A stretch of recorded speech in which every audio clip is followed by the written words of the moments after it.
मंडळी, आज सकाळपासून आपण जिथे बसलो आहे तर असलम सरांनी जी काही आपल्याला इथे माहिती दिली, म्हणजे ह्या अपेक्षेच्या पलीकडे आपण ते विचार नाही करू शकत. एवढी सुंदर माहिती त्यांनी आपल्याला इथे दिली आहे.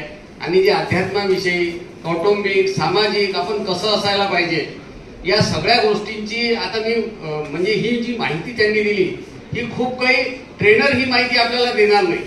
सरांनी सांगितलं सुरुवातीला की ते ट्रेनर नाही आहे, परंतु आता मी कितीतरी अशा मोटिवेशनल मीटिंग केलेल्या आहेत. त्या मोटिवेशनल मीटिंग मध्ये फक्त फुग्यामध्ये हवा भरलेली जाते आणि तो फुग्गा बाहेर गेला, हवा लागली की त्याचा गॅस निघून जातो. पण आज सरांनी जी आपल्याला इथे माहिती दिली हा कुठलाही मोटिवेटर देऊ शकत नाही. कारण या सरांच्या मोटिवेशन मध्ये हे मोटिवेशनच आहे एक प्रकारचं, पण हे कॉन्क्रीट मोटिवेशन आहे. आणि त्या मोटिवेशनमधून आपल्याला समाजासाठी काय करायचं आहे, पैसा तर सगळे मिळवणारच, स्वार्थ परमार्थ हा सरांनी आज इथे खऱ्या मार्गाने आपल्याला शिकवला आहे. तर खरोखर सरांचे धन्यवाद आपण मानू शकत नाही, कारण धन्यवाद आहे शब्द खरोखर सरांसाठी छोटा आहे. थँक्यू.